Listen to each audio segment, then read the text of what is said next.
is an Unspoiled Network podcast.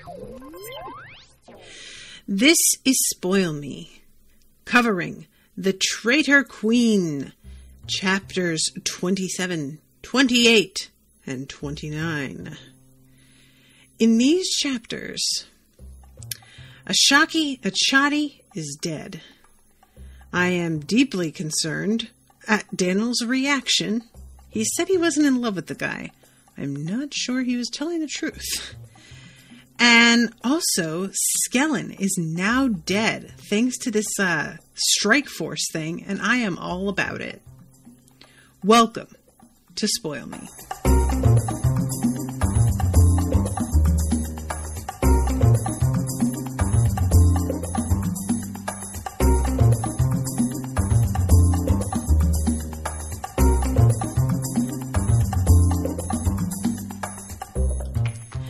Welcome to the show, everyone. I am Natasha. Thank you very much to Ashleigh for commissioning this episode. Ashleigh is here in the chat. Hi, Ashleigh. Ashleigh, I mentioned this last time, but you weren't here. I don't know if you saw that there are 3 further episodes commissioned for this title, if there is another book that follows this one that you wanted to cover, or if there was something else that you wanted to put those episodes toward, or what. So just let me know what you want to do with that. Because we only have one more episode to go after this of coverage, and then this book is going to be over. So this section, let's just go in order here.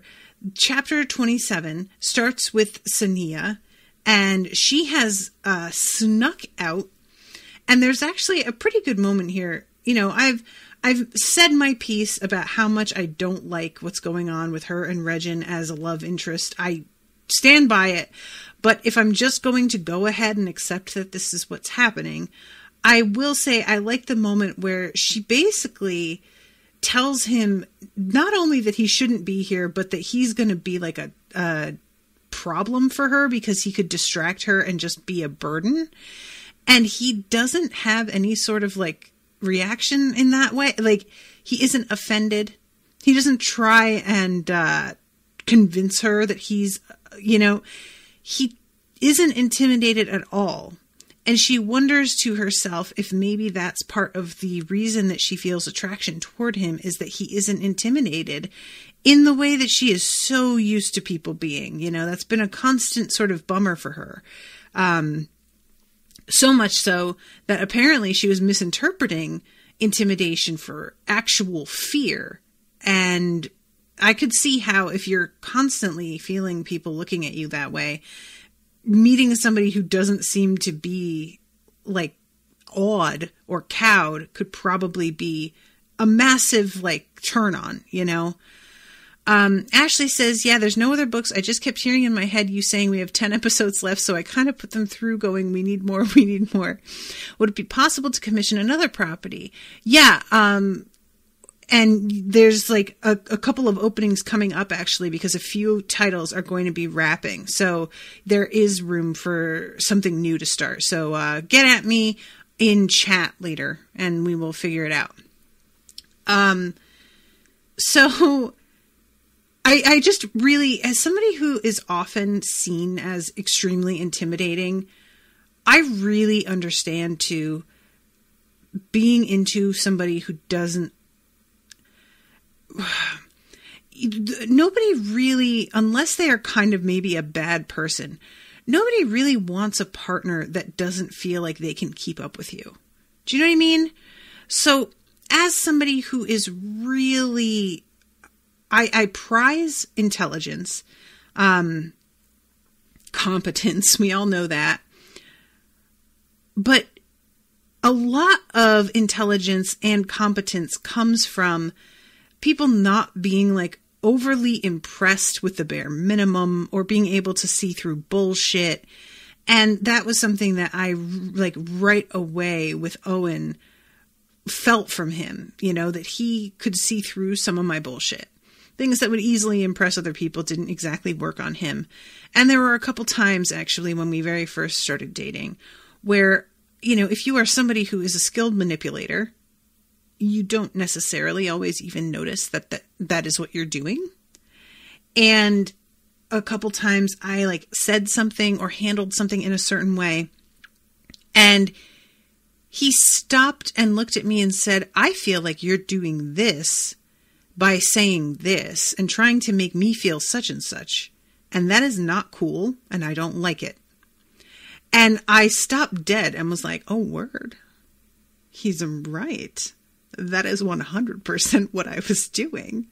And again, it's like, it's just something that you do when you are trying to be a better person. You don't always notice that you're engaging in those behaviors. But I just really like the fact that this is something that is acknowledged here. And as much as I don't love the two of them, I really feel like the whole idea of them meeting as equals in this sense, at the very least, feels like it makes some sense. You know, like, it just, I said in the last section that a major part of the problem for me has been not only the dynamic between people being highly suspect, but not really feeling a ton of chemistry between characters. And while it is rather late in the game to be throwing this in, and it's a small thing for me to be talking about for so long, it matters. And it was at least a bit of understanding for me as to why she would be interested. And yeah, eventually he kind of convinces her that she does need him, in fact, to watch her back, because she is about to be doing that like Zoom call where she'll get to watch the battle through Dannyl's eyes via Osen.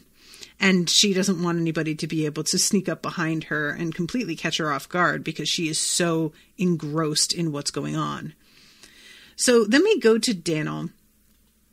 And this is such an odd moment. Again, this author does this thing where she sets things up and doesn't really do all that much with them. And I don't really know what reason there was for it. But in this section, she clearly wanted to add some tension to the whole concept of Dannyl and his crew. And by crew, I mean Maria and Tyann. She wanted to add some tension to them trying to get to Ashleigh Achadi's house. But she didn't actually want to stop them from getting there. So she has somebody who seems like he's going to be an obstacle. And then that man turns out it's no problem at all. And nothing actually comes of this. So it just felt like, because I read this section twice, actually. And the first time, it was very tense. And I was like, oh, this, what's going to happen? They're going to run into somebody. Their plans are going to be foiled somehow. And rereading it the second time and knowing that, no, the guy just knocks on the door, escorts them, and it's fine. I was like, why did we do this again? Because as far as I've seen, the end of chapter 29, the dude that they were escorted by is likely dead. If not, he will be soon, because he was an Achadi or Ashaki. Ugh, I keep getting those mixed up. So, it just feels like an unnecessary bit of drama that isn't actually like, it doesn't feel like it's meaningful. It was just for the sake of making us nervous for a minute. And I don't know, it was a weird choice. But I do enjoy the description of how quiet it is and that Tyann's clothes are making so much fucking noise that he compares it to somebody grabbing a bunch of cutlery and just like, shaking it around. That sucks. Sorry, buddy. That sounds very stressful. I don't like it. So eventually they are greeted by Ashaki slaves, and they are Achadi slave. Oh man, Achadi. Right? Yeah. That's his first name. They are greeted by his slaves, and it becomes clear later that like he was aware Dannyl would likely wind up in his home. There's also a feeling to the way that he leaves this note for Dannyl with his library, which is honestly really sweet, that he seemed to know he was going to die, or seemed resolved to the fact that he was likely to die. I can't help but wonder if it's going to turn out that he isn't dead after all, but I hope not, because like I said, I'm on the record. I don't really care about this guy. Him being a sort of just general symbol is fine. But I don't need there to be a whole thing that keeps going between the two of them. Also, I find it really interesting that Osen now knows without a shadow of a doubt about Dannyl's involvement with Ashaki Achati, because he was like freaking out about Achati's fate while he was wearing the ring. And like, he wasn't entirely sure, Dannyl wasn't, whether or not Sania could get his senses via the connection that she had, since, you know, there was sort of an intermediary there. But once we go to Sania, she clearly can feel everything that he felt and feels super bad for him watching somebody that he cared about die like this, because it's, you know, obviously really reminding her of Acheron. So I wonder if there's going to be any sort of like repercussion, because we know that the Corellians have not been friendly to lads. And it's been sort of a don't ask, don't tell policy. And I wonder if the fact that Osen has seen for sure how Dannyl feels, and not only that, but that it was with us at Chakin that he felt this, if that's going to be a problem for him. I really hope not. I don't want that to be something that, you know, we have to deal with here. But I guess we'll have to wait and see. Sania didn't seem to be concerned when we were in her POV. She seemed much more like, wow, Osen was really fucking surprised. But it didn't seem like Osen was angry or, you know, had plans to do anything in particular about it. She was just registering how he hadn't expected that. And that Osen hadn't wanted it to be true, both because he was a man and because he was a Sachakin. So yeah, I guess we shall see, but I'm a little bit worried about, and I'm realizing now too, you know, I said, in the previous episode, how it felt a lot like Trudy Canavan was introducing love interests from the opposite sides of issues, so as to give like an in to characters caring about something, and for her as a writer to be able to like put a character into a situation, which is sort of, it's interesting to me that evidently writing from the perspective of one of the slaves or traitors or Sachakins wasn't really something that she wanted to do. And it's not that she hasn't done it before, you know, like in the I'm trying to remember the name of the book. The Magician's Apprentice. Is that the one with Tessia? In that one, we see from the perspective of an Aline woman who's staying in Sachaka. If I am remembering correctly, that's where she's originally from. And, so we get a much closer look at Sachaka, and I wish a little bit that she didn't seem to feel the need with this series to always filter what's going on with these countries through the eyes of a Corellian. Because, I mean, with Sania, that makes sense because we know her and she means something to us as a character. But with Lorcan, it's sort of like, I wouldn't have minded not having a male Corellian involved in the whole traitor thing. I would have been cool with us just being in the traitor, like, you know, Tyvara being a POV character, for instance. Because it's sort of hard to always have to see somebody who like vaguely disapproves of the cause or doesn't entirely understand it and has to like learn to process it. I just feel like it would have been very effective to let us see from a traitor's perspective what they're fighting for and the way that they live, instead of having to go through things the way that we do. And with Dannyl as well, you know, it felt like what we did with Dannyl, in retrospect, feels really obvious that she didn't have Dannyl and Tyan split up because she really felt like that was a natural thing to have happen. It feels like she had Dannyl and Tyan split up so that Dannyl could be involved with a Sachakin. And that's purely it. And how about we be in Maria's perspective if we're going to do that? And because she's out here hanging out with women who she thinks are secretly like sympathetic to the traitors. And I gotta be honest, I find that way more compelling an idea than Dannyl just falling in love with Ashaki Achati, because I don't want to sympathize with any of the Ashaki. And I would love to see more about how women who are still stuck in Sachakan society are doing their best to like make the best of it and hide their true sympathies while potentially aiding the efforts of the traitors and making sure that they win, or that they themselves are in a position to like perhaps flee. Who knows? So I don't know. I think what I'm in the end, what it comes down to is I feel like she stuck with the POVs of certain characters out of a feeling of needing to like return to people that we knew well. And with Sania, let's look at what's going on with her. And Ashleigh, tell me if you disagree. I don't feel Sania does much in these books as a whole.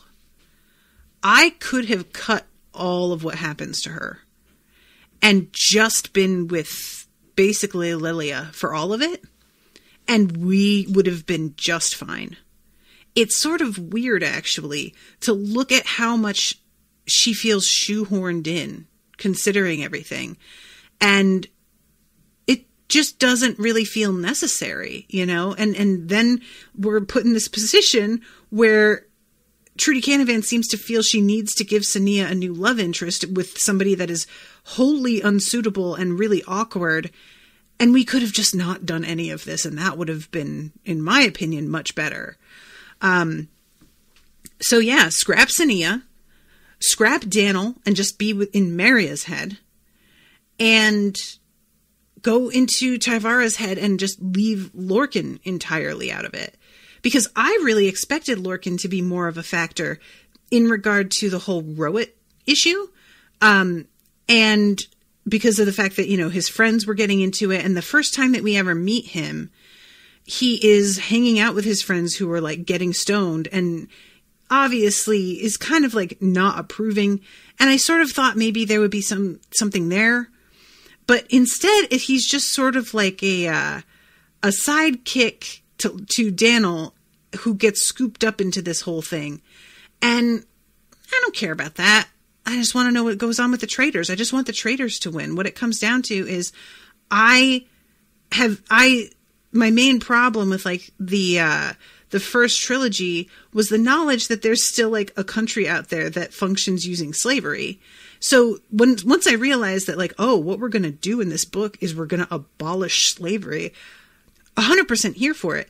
Can we back that up and make it obvious that's what we're after in the beginning of the second book, even the end of the first book?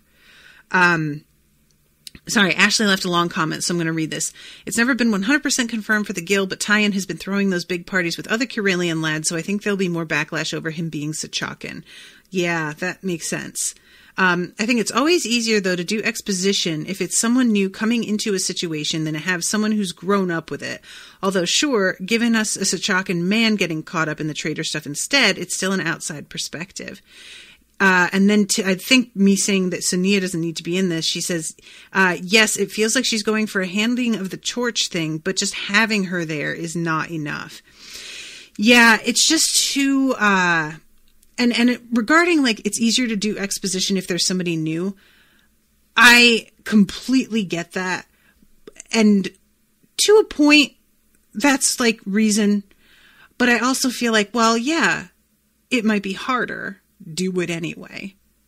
There's a part of me that feels a little bit obstinate about that as well.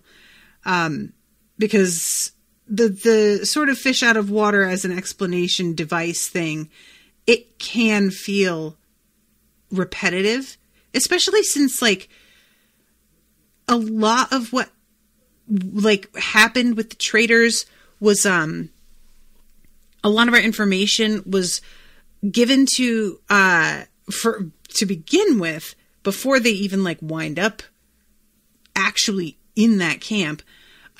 We find out about stuff through other Sachakans as they're talking to Dannyl. So we could have gotten some of that from Maria, and she could have been maybe. What if she was the one who got kidnapped? If there was a whole other thing that happened with her? It's funny because like, I keep saying this, but this author is really good at coming up with an interesting idea and very bad at actually executing the ideas so that they remain interesting. She just seems to like latch on to the least interesting part. So the whole thing with Maria, I kept waiting for her to be more of a factor because her being connected to these women was extremely interesting to me in a way that I was like, well, obviously that's going to be something. So I think I'm preoccupied with why didn't we do more with Maria, just because I had an expectation and a sort of excitement about that. And maybe that's not fair. Maybe that's my own thing and I just need to drop that expectation, you know? And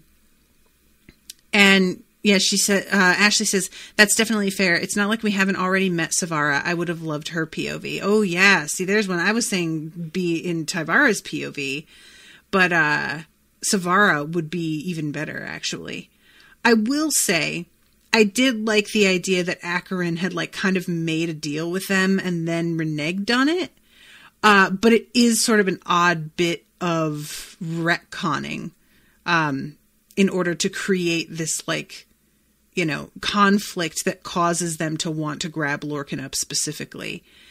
And yeah, there's just, and also I am fascinated with the Duna, and, I would have liked to see them appear as more of a factor in the end.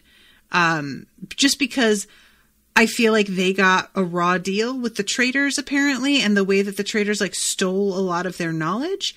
And based on the fact that there's only one episode left, I am not expecting that that is going to be resolved or that the Duna are going to feel like they are getting compensated for what was taken from them. I'm wondering whether that's going to be something like, is Trudy Canavan going to continue writing in this universe? And if so, is that going to be something that comes up? But she doesn't portray the Duna as being particularly motivated or violent or interested in revenge in a way that would like point to them coming back around to try and, you know, get payback for that. So that might just be nothing. And that's also another bit of baggage for me, because the Duna really remind me of like the Native American population and how they've been taken advantage of historically. And I just would love a fantasy scenario in which the Native Americans like get to hold people accountable for the fact that they stole so much from them. So yeah, that's just like a personal thing that I would like to see, just because justice doesn't actually exist in the world, and it bums me out, and I would like to live in a fantasy world where maybe it does for a second. So yeah, they go up onto the roof here, and we have this moment with, let's see, Ashleigh says, I felt the same, but I also felt the same with some of the non-Kiralian/Elene countries, and they feel like a complete non-factor. Okay. Here's something that I was going to wait to bring up until later, but now, Ashleigh, that you've brought it up, can we talk about how insane it is that this whole thing with Skellen's mother happens, and we find out about this country nobody knew about and the way they handle everything, and absolutely nothing comes of that. I am blown away. I don't understand this author's choices. That was a really interesting concept. And she just puts it out there, gets me completely convinced that we're going to see some people turn up like, and again, this may be her laying some groundwork for a future series or a follow-up book, but it really feels like that's going to be a factor in this trilogy. And it is nothing. And that sort of brings me back around to, I said cut Sania and we could just have Lilia's POV. Honestly, we don't need Lilia either. We don't need the whole Skellen plotline at all. It doesn't seem to have mattered at all that, like, the whole thing with Rowett, I'm hoping that in the final chapters, that will be something that we, like, circle back around to and find out. But because, like, you know, there's this whole thing that's been ongoing about how some people get addicted while others don't, and what leads to that you can magically heal people from having the addiction in a medical sense, but they still crave it, and why. And this fight that has been going on sort of underground for the market for Rowett. And it just doesn't feel... It's sort of like... I expected there to be more hands-on with that market, but she really wanted us to spend a bunch of time with Sari, and Sari, she wanted to keep a good guy, so he couldn't deal in Rowett. So that wound up having to pull us so far away from the actual issue that was going on there, that the whole thing with Skellen really just became, he's trying to get Sari. He's trying to kill Sari. And it stopped mattering about the Rowett. And every time that I was reminded of the Rowett plot, I was like, oh, right. I kind of would forget because it just didn't really seem to be a priority in anybody's minds beyond using that to catch Skellen. And Laurandra being introduced the way that she is, the whole thing with Skellen really starts off that Sari's family is murdered and that there's somebody out here killing thieves. And honestly, again, it really does feel the author has characters that are established in this universe and she really wanted to go back to them, but she didn't have a whole lot to do with them. So Sari's family is murdered and it's really awful and sad. And we don't want Sari to be murdered by this guy. But we don't know anything about Skellen. There's nothing that we understand about his motivations beyond the fact that he just, like, wants control. But we don't see anything about how he runs things. There's nothing really about Skellen beyond the fact that he's really ruthless. That makes me feel that concerned about him running things. You know, for me, it's like, yeah, Sari was a better guy than most, but Sari's days are numbered anyway. He's on the end of his life. Like, it feels like he's getting older. And a thief coming into power, like, probably, you roll the dice, he's going to be a bad person. And I don't feel that strongly about Skellen being a bad person for this job in any more of a way than I would about any other person who would want to run a drug trade and rule the underworld. Like, there's going to be a power vacuum no matter what, and somebody's always going to step into it. And he doesn't seem, at least, quite so bloodthirsty. Like, I think that's supposed to be the main concern with him learning black magic from Lilia, is like, oh, then he'll be unstoppable. Will he? Like, we haven't seen anything to indicate that's what he actually would want, is to just, like, take over the whole actual city. Does he just want to take over the underworld? And if that is the case, I mean, okay, that's worrying, but he already had Laurandra out here murdering people for him. This isn't that different, and I don't know. I guess it's the fact that he would be, like, juicing himself up as he murdered people. But yeah, I feel like a lot of the sort of consequences of what was going on with that plot didn't feel material and real enough to me and relevant enough to, like, the story for me to get particularly invested in what happened there. So the fact that that story with Skellen did kind of end suddenly, it doesn't even matter. I'm not even, like, that disappointed because it didn't feel like I had sort of let go of it as a plot already by the time it happened. Does that make sense? So Lilia, like, murders him really easily. Spoiler alert. She has created this force strike technique. And in order to teach, like, the mind reading thing, they have to be touching.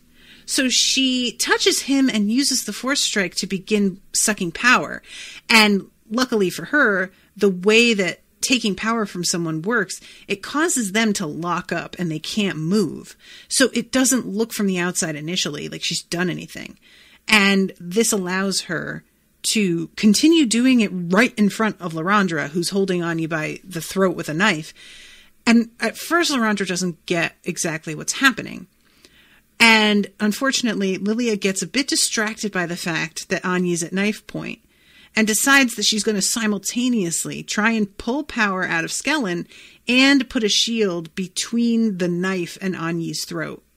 And as she does it, she senses a barrier because Larandra is protecting herself, and Larandra can feel what Lilia is trying to do and realizes just a moment too late that Lilia is killing her son right in front of her eyes.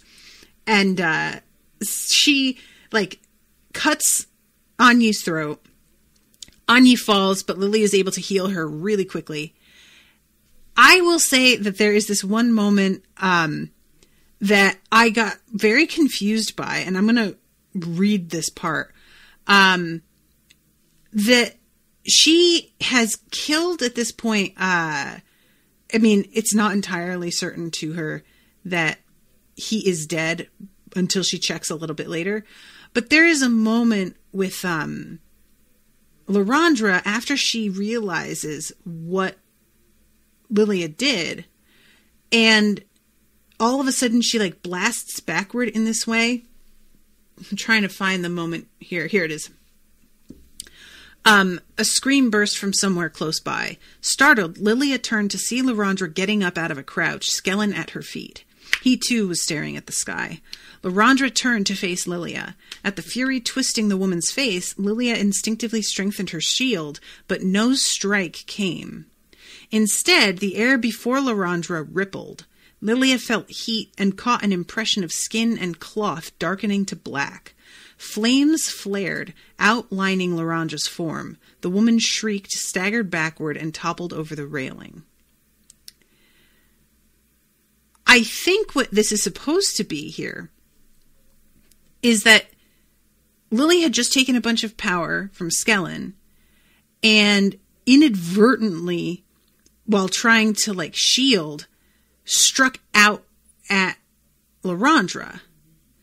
But I have to say that was really confusingly written, and I didn't understand that's what happened the first couple times I read it, because I reread that spot 3 times. And it wasn't until a little bit later that she says, oh, she realized what had happened. But even that explanation didn't exactly feel explicit enough to me. And I don't remember this ever happening, so I'm also confused that this is possible, that you could try and create a shield and instead accidentally lash out with fire. Is this something that we've ever seen before? It felt like a completely different type of magic that we've never witnessed beyond when Sania was first a magician and her magic was bursting out of her uncontrollably. It was just it was very confusing to me. And it was a sort of anticlimax when I kind of expected Larandra to be a bit more of a challenge, that Skellen would be gotten out of the way really easily. And then Lilia would have to go up against Larandra. And no, she's just sort of accidentally taken care of in the same instant that they realize Skellen's dead. Just really sort of cementing to me that this author does not like to write fight scenes very much, which we sort of see later with the, witnessing all of the battles from far away. And to a degree, because the magical system in this universe is really simple and bare bones when it comes down to combat fighting, at this point, I was saying how, why don't we get to watch these fights? I would say a couple books ago, but at this point, I see that the magical fights aren't very interesting to watch. So I guess I'm fine with not seeing them if we're going to be doing other interesting things. It just feels like I keep getting my hopes up for plot points that will be expanded on that aren't. Ashleigh says, yeah, it was really confusing. Oh, sorry. Going back a little further. No, I think from what I've read, she's no interest in returning to the series. Oh, wow. So she really set stuff up without intending to do anything. I don't get that. Why include it? I would instead have taken a spin-off about the Vin sailors that Dannyl travels with. They were fun. Yeah, and actually let us see somebody harnessing a fucking thunderstorm, please. Thank you. It was really confusing. Unless the Wanderer wasn't concentrating well enough in her grief and lost control of her magic, I don't know. Ooh. That's a thought I hadn't had, that she did it to herself by accident. It's weird because one of my favorite parts of the first trilogy was Sania's fight with Regin in the second book. Oh, yeah. Now that you're saying that. Yeah, it's just, I don't know. I just don't really, I don't understand how a writer who I feel did a really nice job setting up this universe and really laid some things in place. I don't understand. Like, this doesn't actually feel like it's written by the same person.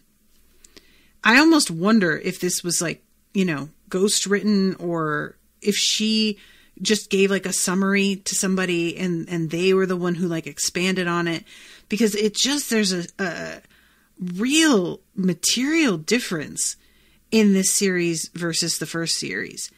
And so much of what I enjoyed about that first one, it feels like she walks back in this, even down to like how much I enjoyed how rational people were in the first trilogy. And now it's like that's been made into a sort of like Achilles heel where everybody's too rational and too level headed. But anyway, so it turns out that Anya is pretty much fine, and they get approached by Callan a little bit later, who wants to know like what's going on, because they're with Rothan, reminder. And I really enjoy how much Anya holds Rothan responsible for her father's death, because, reminder, Anya didn't even know her dad had died. Lilia has to tell her here, and it's awful. And when she sees Callan, she's just like, oh, this fucking guy. And Callan tells Rothan inside a bubble, basically, we know who his contact was. It is what I assume, because Rothan comes out of it saying like, oh, are we sure it was him? And we don't find out who it is. I am dying to know who our traitor was. I do not feel like there's anybody in that community that I know well enough to think that it was them, and it would matter to me that it was them. So really what I'm the most interested in is not just finding out who the traitor within the guild was, but seeing if I give a shit once I know who it was. We'll see. Ashleigh says, to be honest, if I knew how weird the quality of this trilogy was, I probably would have left it at the first trilogy with the prequel. It feels like there are some good bits, but a lot of it is very shaky. Probably would have been a better idea to read ahead and check rather than decide to read along. Yeah, I'm sorry about that, Ashleigh, because like when you said that you hadn't read it before you commissioned it, I realized like, oh, okay, because I was really worried, as hard as I was being on the trilogy, that this was something that you loved and that I was just tearing it apart. And I felt like, oh, that sucks. Like, she's paying me money for me to shit all over something that she likes. But once you said you hadn't read it, I was like, oh, okay. She understandably went with a trilogy in the same universe written by the same author and assumed that it was going to be the same level of quality, which I mean, I would also. And I just apologize to you, Ashleigh, for, you know, being pretty much angry and yelling about it every week. I mean, I do appreciate, though, that you're here in the chat today so that I get confirmation that you feel the same way about a lot of the things that I had a problem about. Because there are times where I sort of wonder, am I being too demanding? Are my standards so high that it's like, you know, not fair to these authors? But when you commiserate and say that you would have liked XYZ instead of what we got, it makes me feel better knowing that, like, okay, there was somebody else who, like, enjoyed this first series, but also feels like this could have been much more interesting, and I don't get it. Ashleigh says, it's not your fault. I just feel bad for making you sit through a ton of these sessions. It might be all right speeding through it all and tossing it aside without giving it a second thought, but thinking about it all, it's not great. You know, I understand why you feel that way. I mean, for me, as much as like, this is going to sound really sort of backhanded, but bear with me. Sometimes covering something like this that's frustrating can really get me realizing what works in writing and what doesn't, especially considering that this author wrote something good that I really liked. And I feel like that can be extremely valuable in its way to see, especially since I'm somebody who eventually would like to write something, watching missteps and seeing them for what they are, remembering ways that this was done better by the same person, and seeing what makes a character be somebody that you care about too. Because I liked Sania so much, and having her come back into the series, it's like something that's probably really natural for the author to just bring Sania back. I come into the series and it's Sania. I'm familiar with her. Okay, cool. And then seeing like, that's not necessarily enough. She might not need to be here. That's what like the whole kill your darlings thing is about. People talk about it like it's, you know, literally killing characters that you like.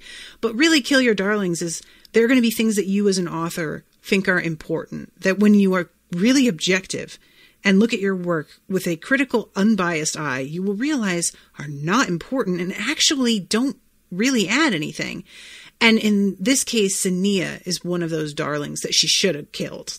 Not like literally in the story, but cutting her from the story would not have taken anything away and would actually, I think, have helped the pace a lot. Because anytime that we are with Sania, everything sort of grinds to a halt because she's not actually directly aiding in anything other than the brief meeting that we have between her and the traitors where they try and set up an agreement and they don't even really come to much of an agreement. So yeah, it's like, I know that it sounds sort of shitty to be like, it wasn't a waste. I learned a lot about how to do things badly. Like, I know that sounds shitty, but I really do mean it, that it can be helpful to see what potential there is in something and how I could see taking a story like this and getting a bit of a skeleton out of it and then building on it to build, like, make a whole other story that it's, you know, maybe starts off as a glorified fan fiction, but you do something much more interesting with it. And it's like its own whole thing. It's just sort of an interesting exercise. I wouldn't mind if I had like a paper copy of this, going through and putting a sticky note on the pages where there was something that was sort of a concept that was sort of brought into the story that I found interesting that never got built upon. And then going back and taking all of those sticky notes and turning that into its own story. Because then we have this neighboring country who oppresses its magical citizens and a potential like Rowett underground like sale problem maybe coming out of that country. And maybe that's part of the oppressive system being like, maybe that is how Rowett is produced. Is there some sort of like conspiracy to the creation of Rowett to try and undermine the stability of the neighboring country so that they can take over? And, you know, we could do a whole other thing with that. Let's see. Ashleigh says, I imagine it's a good example of don't go back to a series just because you're presumably being offered stacks of money. This and Cursed Child. Oh God, Cursed Child. It's so heartbreaking. I'm guessing it was while writing this book that someone tried to explain to her the concept of killing your darlings, and she was like, okay, Sari can feck off and die, I guess. Yeah, like, again, so strange. The whole thing with Skellen turns into he's trying to get Sari. And then it's just, Sari just drops dead of a heart attack. What? Why? What a weird decision to make. Like, in the moment when he died, I handed it to her a little bit like, well, that was a surprise. I really didn't see that coming. But looking back, I'm like, what did you do? What point was there to Sari even being here? have it be all about Anya then, like, and I think that would be so wild to have like Anya up against Laurandra or Skellen, and then she winds up like being the crime boss of the underworld and finding out about like how Laurandra was motivated due to the way she was treated in her country, and she gets into some sort of like battle regarding Rowett because, there's something going on in the neighboring country. And that would be kind of interesting. She's like a kingpin. And no, she'd be dealing in Rowett, so she wouldn't be a pure good guy the way that this author seems to want. But she'd be interesting. I would be happy for those shades of gray, which she seems to be dancing close to with Anya as it is. She's willing to make Anya a little bit more bloodthirsty, a little bit more reckless. And just go for it then. Just kind of do it,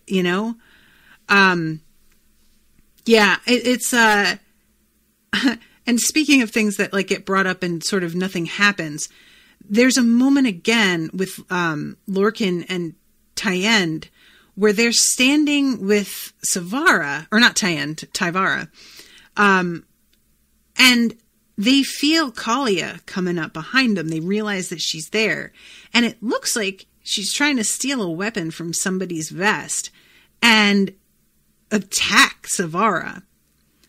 And Lorcan and Tyvara they don't call her out. They just say it to Savara, like, oh my God, Kalia's here. She's about to do something. And Savara turns around and is like, hey, bitch, what are you doing? Maybe you should put that shit down and go back to where you were fucking told to wait. How about that? And Kalia just goes. And when Tyvara asks Lorcan, what was that? What was she planning? He listens to her thoughts and he's like, nothing. She wasn't planning anything. She just seems disappointed. What? And look, I recognize there is more to go of this book. There's one more episode of coverage. But what are we doing? We're going to introduce this whole thing with him like being able to read thoughts. I thought just so that we could have this Kalia plot where she's planning something and he's able to tell. But it looks like the author just dropped it and decided to be like, Kalia changed her mind. Is Kalia really that bad? Maybe she's fine. Somebody got hurt. She feels guilty. She changed her mind. Wow, how unsatisfying. And I think part of what she might be trying to do here is like somebody can be very, adversarial and seem sort of unreasonable when they really do have people's best interest at heart and they really are just concerned about the fact that you're not leading people in the direction they think. And if they realize that they're wrong, they will back off, I think is what she's trying to do with Kalia. Again, there's still some more to go, so I may be wrong about this. But Kalia was ready to kill Lorcan. I feel like this author is very invested in the idea of redeeming characters in a way that doesn't work for me a lot of the time. I'm supposed to forgive attempted murder more than once with more than one person. And I just don't see it for these people. You know, Kalia like forcibly read his mind, violated him in this way, and was ready to murder him, cover it up, and then basically like have a coup and take over the traitors entirely. And even now is still like, whether she changed her mind by this point or not, she was still out here ready to do some shit. I don't want her redeemed. She's not redeemable in this short a period of time. And maybe that's really what it is like the author's interested in redemption for characters, but she doesn't want to invest the time in the actual redemption. She just wants to get to the redemption itself as like a destination, rather than seeing redemption as something you have to like earn over a period of time by displaying changed behavior. And if you skip that and just jump ahead 25 years and now tell me that Regin's a different person, I don't feel that. You know, there's nothing that I know of as a reader to indicate that. And with Kalia, it seems like she's like, well, Kalia sees that somebody died because of her bad decision and feels guilty now. Okay, but like that will only last for so long. That's not something that feels like a personality shift. That feels like she got caught in a way that might be a temporary setback and make her go, maybe I need to refine my plan and be better at that part. But doesn't point to me to her changing as a person and becoming more reflective. Do you know what I mean? So I don't know. Like I said, I may be judging this too soon because I don't know what happens with Kalia in the end, but considering how little there is left, I don't really see something getting pulled out at this point at the, 11th hour that's going to make it work for me. Ashleigh says, I thought when he said that she had no plans that he meant that she had hoped she didn't have to take anything into her own hands and they'll be killed while overthrowing slavery. But this was more so a murder attempt with zero planning or exit strategy. Oh, okay. I thought what Lurkin was saying was like, she just came to like see what would happen because she wanted to watch the battle, but she wasn't actually gonna try and kill anybody because he doesn't hear her thoughts while she's attempting to like grab at whatever is on somebody's vest. So he just gets a general impression afterward of her feeling disappointed. So maybe I just misread that, Ashleigh. See, it's weird how unclear that is. That and the thing with LaRondra are both sort of an odd. That's one thing this author isn't usually is unclear, but I don't know what to make of that. So I talked about Dannyl in the previous section, like just in general with him being in love with Ashaki Achati and how I don't care about that and how it feels very much like we're just meant to have somebody who gives a shit what happens to the Ashaki because we're supposed to be invested in all sides of this, which is nonsense, but let's say that's the thing. This moment where he's like watching the battle, he does do the thing that I was so worried about and start to actively root for the traitors to lose. And I cannot with this. It bums me out profoundly that this is where we are. Really, just because he is in love with one guy who he even says he's not in love with, but this one guy, and he is hoping that slavery wins. That's where we're at. What?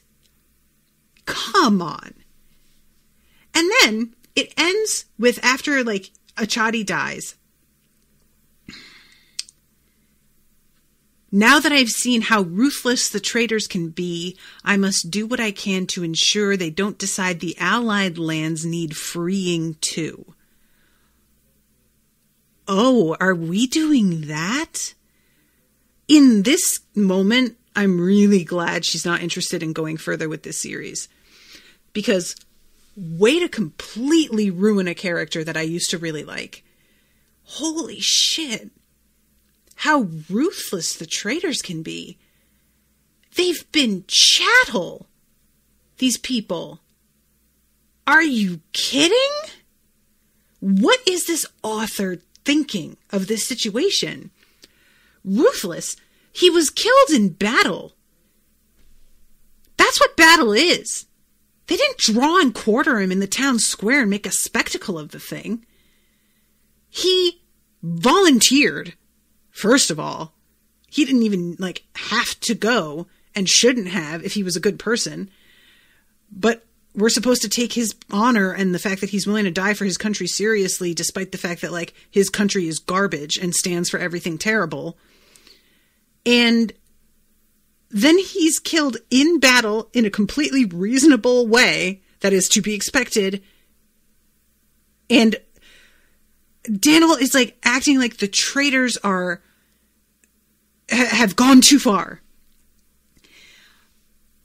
I don't know if she's going to sort of have him calm down and realize that wasn't fair of him to think. But to ensure they don't decide the Allied lands need freeing too, what do you even mean by that? You don't have slaves.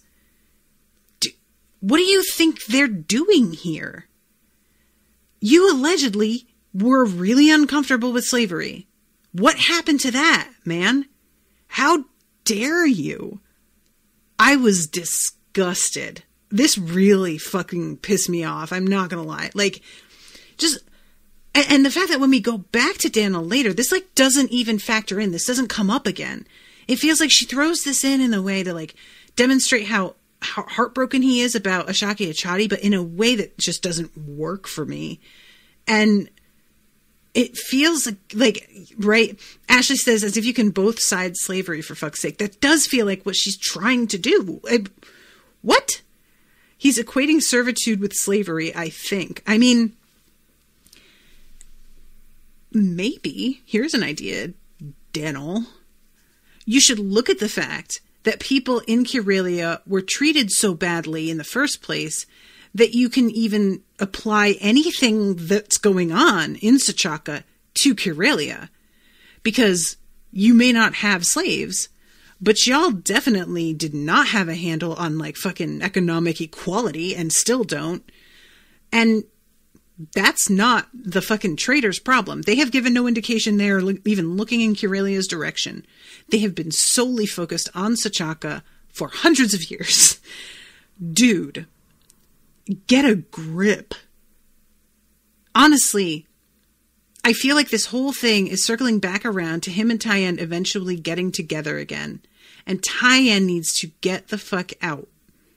Buddy, go somewhere else.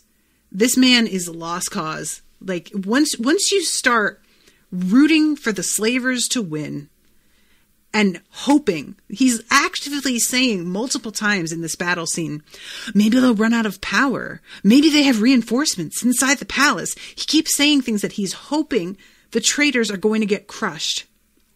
Once you've done that, you lose as a human being. That's it. You're out. I can't have any sympathy for you or care about what happens to you anymore. Like, especially considering I didn't buy the like love story between him and Achati, and the author specifically tells me that he wasn't in love with him from Dannyl's own mouth. It's like, it's not even enough stakes to justify in the text that Dannyl would feel this way. And yeah, this blew me away. I couldn't believe that she included it. Ashleigh says, servants are paid for their labor, though. Their children are not born into servitude. Female servants are not sex slaves. It's 10,000% not the same thing at all. Oh, it's absolutely not. But that's sort of like the part of the point, is that it's super duper not the same thing. So him being concerned for Karelia is incredibly disingenuous. And if you are feeling like they're going to do something to cause a rebellion amongst like the lower classes in Karelia, maybe that's an indicator that the lower classes have something to rebel about. And you should look at that instead of blaming the traitors. Dude, this is like people who are like, you know, mad at Antifa or Black Lives Matter for dividing us. Except that all of these problems existed and continue to exist, whether there are groups pointing it out or not. And you can either be a coward about it, or you can face up to the fucking facts. And evidently he's going to be a coward about it.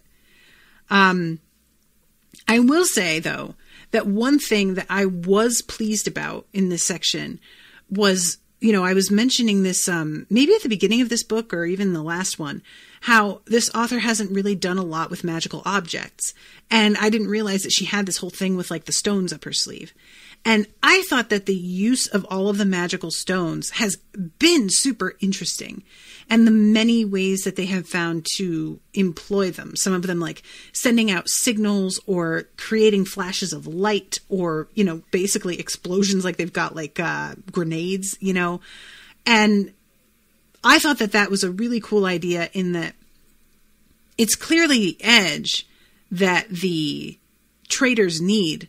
They probably would have lost if it wasn't for having that kind of tool at their disposal to keep pulling on, you know, magical energy that wasn't from within their body. And I did think that that was a really neat idea. It is sort of weird, though, for them to have gotten the skill of creating these stones by stealing it from another indigenous people. And I'm wondering why the author decided to have that be the way that they had come across this information. Because it seemed like in The Magician's Apprentice, when they first discover the area where they wind up settling, the traitors, there is this area that feels like similar to where Dannyl was almost killed, because it was that place that steals your power away or whatever it was. It felt like they were in a place of considerable power with these crystals and stones, and it would have been very easy to just have a source of information maybe carved into the wall there to explain how some of these stones were made. I guess that, so that basically then they don't have to have stolen anything from the Duna. They discover how to make this because of the remaining lore from a people that are gone from the land at this point. However, it seems like plot-wise, she needed the Duna to know about the stones in order for Dannyl to find out about them. That's what it sort of feels like to me, is that Dannyl, if it's only the traitors who know how to make these stones, then nobody's going to be able to find out about it because it's locked up with this very secretive people. And therefore, one of the stones, being in the possession of, what was Lilia's friend? I forgot her name already. Naki. To keep your mind from being read, that would have been something that they couldn't have discovered. And all of this was dependent on Dannyl as an ambassador going to the Duna and finding out about it from a third party source. The problem that I have is, like I said, what happens with Lilia and Naki in the grand scheme, because the Skellen plot doesn't seem important in the end, that doesn't need to even be in the story at all. So we could strike the whole Skellen thing, cut Duna out of it entirely, and then just have it be that the traitors figured this out on their own somehow. And then we've resolved that whole problem, Ashleigh says, but that makes sense, though, and she sends a map. That happened in Lonmar, which is just across from Duna. I mean, it may happen it may make sense in terms of the way the world is set up physically, but I just mean story-wise, it's an odd thing to include, like many of the things she's included, and not build on it any further. But I think that, like I said, I really think it's because she needed Dannyl to find out about it separately. And there was no elegant way to do that outside of having there be another group of people who knew about it. But yeah, so I thought that was really cool. And there's a moment with, so I'm out of time, but there is a moment that I really rather liked where, the king just basically is like, oh, you think we're going to bow to traitors? Fuck you. And then he kills himself. The Sachakan king. And it was a weird moment because I was like, I mean, I guess you could say you're not bowing to traitors, but you are. Definitely. You just died. That feels like as much as a bow as they're going to get. I know that you feel like you made a statement there. I don't think you made the statement you think you were making. And all of the Ashaki basically go hard in order to get killed. And Savara has a moment of looking at all of these corpses and being like, oh my God, but we're the same. And we're are we really doing the right thing? And honestly, I didn't buy that moment one bit. Savara is not a woman who would be feeling this way. She knows what she's getting into. She knows who these people are. She knows she's doing the right thing. And she probably, I think, would have expected the king to react this way. I could see Lorcan having this sort of like crisis of faith. But it, like, considering that we've seen Lorcan already doubting some of the things that they've been doing, the fact that he's the one to then comfort the queen and tell her, no, you're on the right path, that felt disingenuous to me. Like, she doesn't need his help. Let's be honest. This woman is a badass. Lorcan is not going to be of service to her in that regard. She is committed. She knows this is the right thing to do. Get out of here. But the king killing himself, I was all about that.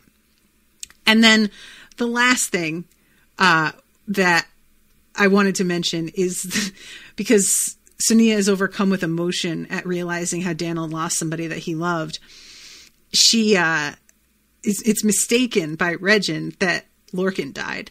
And he like comforts her and is like, oh, it's okay. And she has to be like, no, he's fine. But I actually found that really funny because, like, yeah, you would totally think that. So I better wrap up. Ashleigh says, thanks for keeping me company this evening because it's a later time slot. It's technically the 20th here and my birthday. Oh, happy birthday, Ashleigh. But with the you-know-what, I couldn't go home this weekend because my sister's quarantining. Oh, I'm sorry. It's not her first time seeing dead Sachak, and she was there for the invasion of the first trilogy. Exactly. See? Happy birthday, Ashleigh. I'm sorry about the quarantine thing. That sucks. Owen has COVID, and we had to cancel Christmas with his grandparents because obviously. So I have taken 2 tests and have been negative this whole time, which is shocking to me. But poor Owen, he's been struggling. His Christmas is going to be a lot lower key than what we usually do. But yeah, happy birthday. And thank you for commissioning this. I'm sorry that I ripped it up, but I still did enjoy covering it in my weird way, you know? And I just really appreciate that you were receptive to all of my criticism. So, all right, there's going to be 1 episode left, and Ashleigh and I will come up with what's coming next, and I will let you all know in the next episode. Until then, toodaloo, motherfuckers.